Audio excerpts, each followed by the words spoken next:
भारत माता की वंदे वंदे। वोट चोर वोट चोर।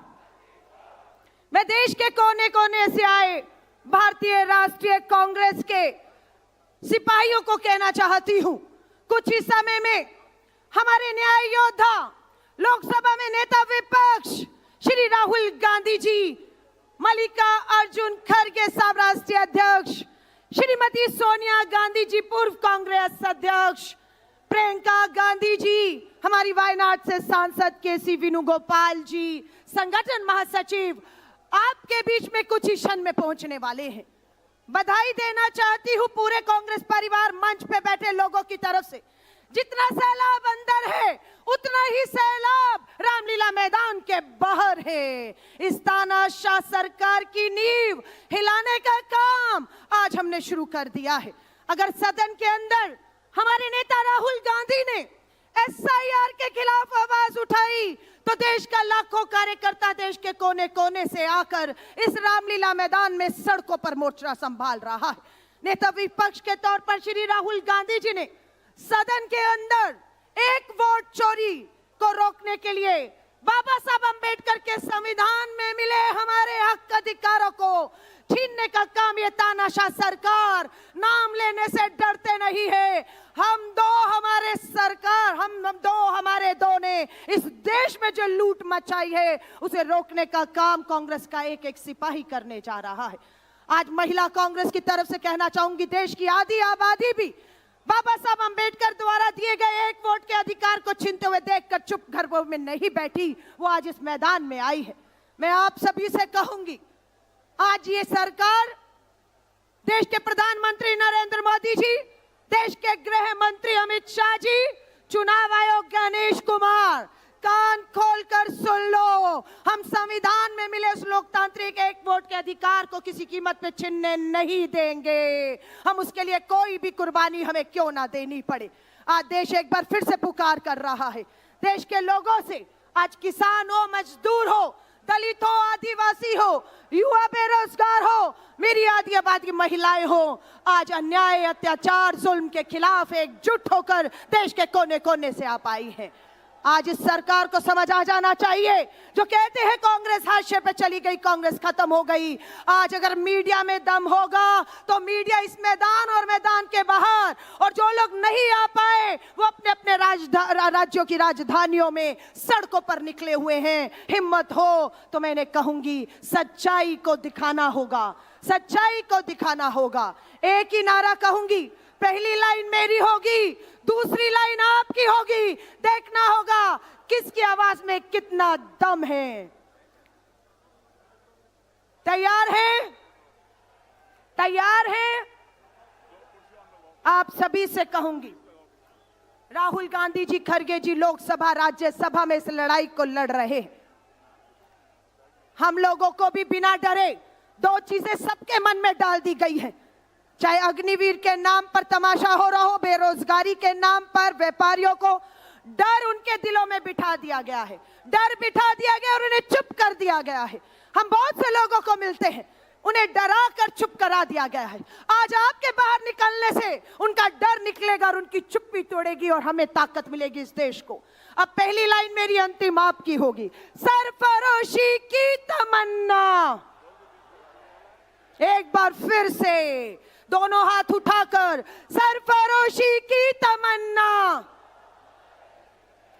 देखना है जोर कितना, देखना है जोर कितना बाजुए कातिल में है। बधाई देते हैं राहुल गांधी जी की भारत जोड़ो यात्रा की कामयाबी के लिए, बधाई देते हैं भारत जोड़ो न्याय यात्रा की कामयाबी के लिए, बधाई देते हैं वोटर अधिकार यात्रा की कामयाबी के लिए। और ना जाने अभी कितनी यात्राएं ये गांव, ये शहर हमारा इंतजार कर रहे हैं। इस रामलीला मैदान से हमें निकलकर हर गांव, हर शहर पहुंचना होगा और पंक्ति में खड़े अंतिम मजदूर, किसान, दलित, महिला को हमें ताकत देकर हाशिए से केंद्र में लाना होगा। भारतीय राष्ट्रीय कांग्रेस, भारतीय राष्ट्रीय कांग्रेस, देश का नेता कैसा हो, देश का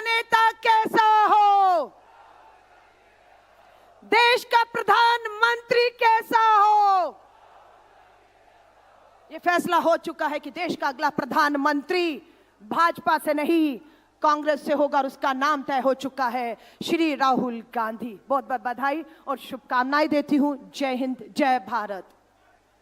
दुनिया को शांति और मानवता के साथ साथ समता, स्वतंत्रता, बंधुता, न्याय, प्रज्ञाशील, करुणा और मैत्री का मार्ग दिखाने वाले तथागत भगवान बुद्ध, संत गुरु रविदास जी, संत कबीरदास जी, गुरु नानक देव जी, ज्योतिबा फूले जी, सावित्रीबाई फूले जी, फातिमा शेख जी, नारायण गुरु जी, पेरियार रामास्वामी नायकर जी, साहू जी महाराज, डॉक्टर बाबा साहेब अम्बेडकर जी, महात्मा गांधी जी, नेहरू जी, सरदार पटेल जी, मानवर कांसीराम साहब, बाबू जगजीवन राम जी, बुद्धप्रिय मौर्य जी और समाज के सभी महापुरुषों के चरणों में कोटि कोटि नमन करते हुए आप समस्त साथियों को क्रांतिकारी जय भीम, जय भारत।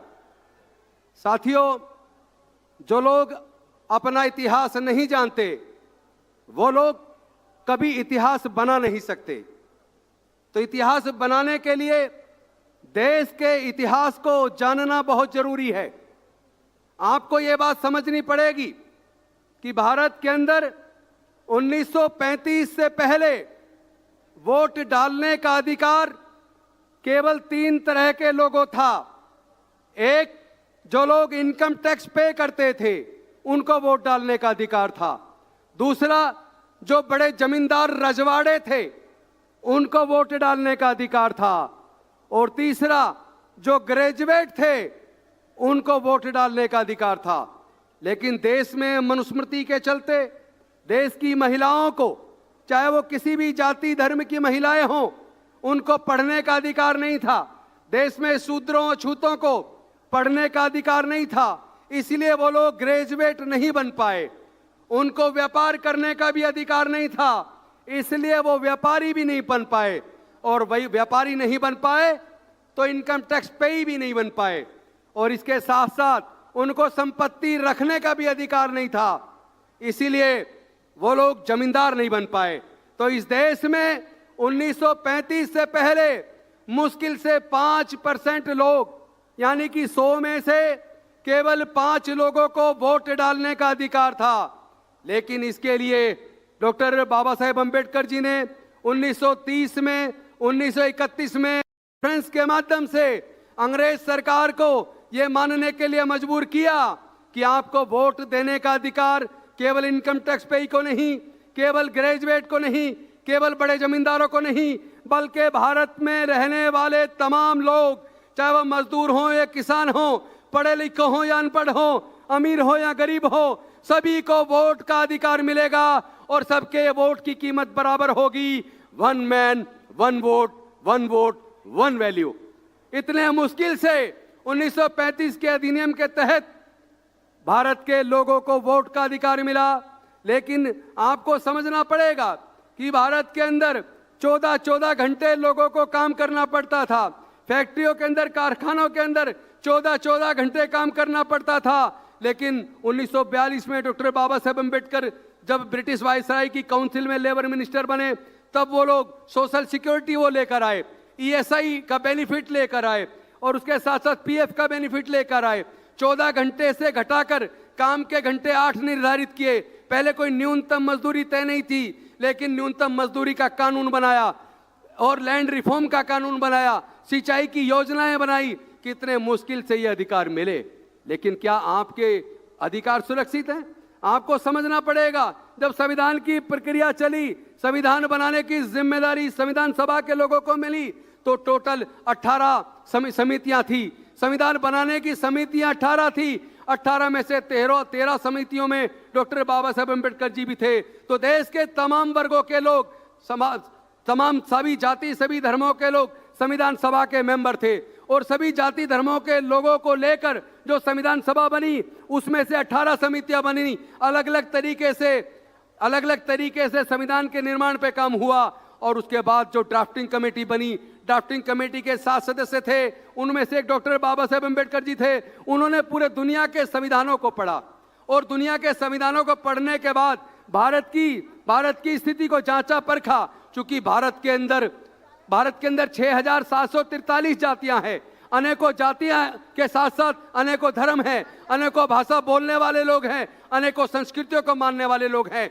भारत में हर 50 किलोमीटर के ऊपर लोगों की भाषा बदल जाती है, संस्कृति बदल जाती है। ऐसे भारत को जो आजादी से पहले 562 रियासतों में बटा था, ऐसे भारत को एकजुट करके एक सशक्त राष्ट्र के रूप में बनाना बेहद मुश्किल था। लेकिन हमें और आपको गर्व करना चाहिए कि डॉक्टर बाबा साहब अम्बेडकर जी ने और संविधान सभा के सदस्यों ने पूरे दुनिया के संविधानों को पढ़ा और उसके बाद भारत को एक ऐसा संविधान दिया जिसने पूरे भारत की 562 रियासतें ही नहीं, पूरे भारत को, विभिन्न संस्कृतियों वाले, विभिन्न जाति धर्म वाले देश को एकजुट करके एक सशक्त भारत का निर्माण किया।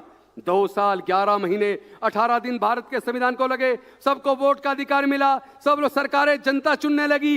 लेकिन इस बीच एक ऐसा दौर आया 2014 के बाद जो एक फर्जी मॉडल था, गुजरात मॉडल। वो गुजरात मॉडल जिसमें गरीब लोग अपने बच्चे को पढ़ा नहीं सकते, वो गुजरात मॉडल जिसमें गरीब लोग अपने लोगों का इलाज नहीं करा सकते, एक फर्जी मॉडल बनाया गया। इसी रामलीला मैदान के अंदर एक फर्जी आंदोलन की शुरुआत की गई, भ्रष्टाचार खत्म करने का आंदोलन। एक्चुअली वो आंदोलन भ्रष्टाचार खत्म करने का नहीं था, वो आंदोलन कोई अन्ना हजारे का आंदोलन नहीं था, वो आंदोलन था आरएसएस, बीजेपी का, कांग्रेस को, यूपीए सरकार को बदनाम करके खत्म करने का। क्योंकि उन्होंने 3 फर्जी केस बनाए, एक 2G स्पेक्ट्रम घोटाला, दूसरा कोल ब्लॉक घोटाला और तीसरा कॉमनवेल्थ घोटाला। लेकिन हुआ क्या, इनकी खुद की जांच एजेंसी ने क्लोजर रिपोर्ट दाखिल कर दी और इन्होंने, कोर्ट ने खुद कह दिया कि कोई घोटाला नहीं हुआ। तीनों घोटाले जो बनाए गए थे फर्जी, जिससे कांग्रेस की, यूपीए की सरकार को बदनाम किया गया था, तीनों के तीनों घोटाले फर्जी साबित हो गए। इन्होंने नारा दिया था काला धन वापस आएगा, आज काला धन 3 गुना हो गया, 3 गुना हो गया। कहां है वो अन्ना हजारे? इसका मतलब देश के साथ धोखा हुआ। और अब तो धोखा इस हद तक है, आपकी वोट की चोरी हो रही है। जनता जब किसी सरकार से परेशान होती है तो जनता चाहती है कि अपने वोट के माध्यम से इस सरकार को बदलो। लेकिन जब आपकी वोट की चोरी हो रही है, चुनाव चोरी हो रहा है, ईवीएम के माध्यम से चोरी हो रही है, ईवीएम के अंदर टाइम मशीन क्यों है, टाइम क्लॉक क्यों है? क्योंकि चोर आपकी वोट की चोरी करवानी है। पूरी प्लान के तहत किया गया है। तो साथियों, अंत में चूंकि वक्ता बहुत ज्यादा है, मैं अपनी वाणी को खत्म करने से पहले एक बात और कह दूं कि भारत की वो सरकार जो एक समय कांग्रेस के नेतृत्व में चली, जिसने सैकड़ों पीएसयूज बनाए, एम्स बनाया, आईआईटी बनाई, देश का निर्माण किया, आज एक एक करके सब बेच दिया, सारे पीएसयूज बेच दिए। शिक्षा को इतना महंगा कर दिया कि आपका एजुकेशन का खर्चा 15 लाख से लेकर 50 लाख के बीच सरकारी इंजीनियरिंग कॉलेज से, मेडिकल कॉलेज से, लॉ कॉलेज से लाखों रुपया चाहिए, सरकारी कॉलेज से लाखों रुपए किसके पास हैं डिग्री कराने के लिए? हमारे लोगों को पढ़ाई का खर्चा महंगा करके हमारी पढ़ाई छीन ली गई है। 4th क्लास एम्प्लॉयमेंट को आउटसोर्स कर दिया, सरकारी नौकरी सब ठेकेदारी प्रथा में दे दी। इस तरीके से देश की जनता पे हमला हुआ है। यह केवल वोट की चोरी नहीं है, यह पूरे सरकार की चोरी है। यह देश के लोकतंत्र को खत्म करने की साजिश है, यह देश के संविधान को खत्म करने की साजिश है। मैं लास्ट में बस एक निवेदन करूंगा, ये जो रैली है वोट चोर गद्दी छोड़, यह केवल कांग्रेस की रैली नहीं है, इस देश की जनता की, देश के संविधान और लोकतंत्र को बचाने की रैली है। इसमें पूरी ताकत लगा दो, गांव-गांव में बूथ पे संगठन का निर्माण कर दो। हम इस देश के अंदर से इस तानाशाह सरकार को काट फेंकेंगे, संविधान को बचाएंगे, देश के लोकतंत्र को भी बचाएंगे। वोट छोड़ गद्दी छोड़, वोट चोर गद्दी छोड़, वोट चोर गद्दी छोड़। बहुत बहुत धन्यवाद। जय भीम, जय संविधान, जोहार। साथियों, हम भारतवासी हैं। भारत जिसका लोकतंत्र पूरी दुनिया में सबसे बड़ा और खूबसूरत है, और ये लोकतंत्र बनाने में सबसे बड़ा हाथ उन लोगों का है जिन्होंने देश की आजादी के लिए बलिदान दिया और जिन्होंने देश का संविधान बनाया। और एक कांग्रेस का सिपाही होने के नाते मुझे गर्व है, देश को आजादी दिलाने में, संविधान बनाने में कांग्रेस पार्टी की एक मुख्य भूमिका रही है। साथियों, हम सबको गर्व होना चाहिए इस चीज में। लेकिन बहुत दुख से कहना पड़ता है, आज हमारे लोकतंत्र को, आज हमारे संविधान को खत्म करने की कोशिश नरेंद्र मोदी और इलेक्शन कमिश्नर के रूप में उनका पीए गणेश कर रहा है। साथियों, लेकिन ये जो वोट चोरी का खेल वो खेल रहे हैं, उसको रोकने के लिए आज ये जो साथी आए हैं, ये काफी है इन चोरों की वोट चोरी रोकने के लिए। साथियों, एक समय था जब इलेक्शन महोत्सव की तरह मनाया जाता था भारत में, और इलेक्शन कमीशन ये काम करता था कि सब इलेक्शन निष्पक्ष हो और आज इलेक्शन कमीशन काम कर रहा है कि मोदी जी को किस तरह से सत्ता में रखे, किस तरह से उनकी दलाली करके उनकी सरकारें बनाए। देश को बचाने के लिए, संविधान को बचाने के लिए और भारत माता की इज्जत के लिए हम सब भारत माता के लाल की ये जिम्मत बनती है, जिम्मेदारी बनती है कि हम अपने देश में वोट चोरी को रोकें। और जिस दिन वोट चोरी रुक गई, यह नरेंद्र मोदी आपके वोटों से प्रधानमंत्री नहीं बना, यह नरेंद्र मोदी वोट चोरी करके प्रधानमंत्री बना। और जिस दिन वोट चोरी रुक गई, दिल्ली से लेके हर एक स्टेट में तख्ता पलट जाएगा साथियों, और कांग्रेस की सरकार बनेगी जो लोगों की सेवा करेगी। आप सब यहां आए, बहुत बहुत धन्यवाद। जय हिंद, जय भारत।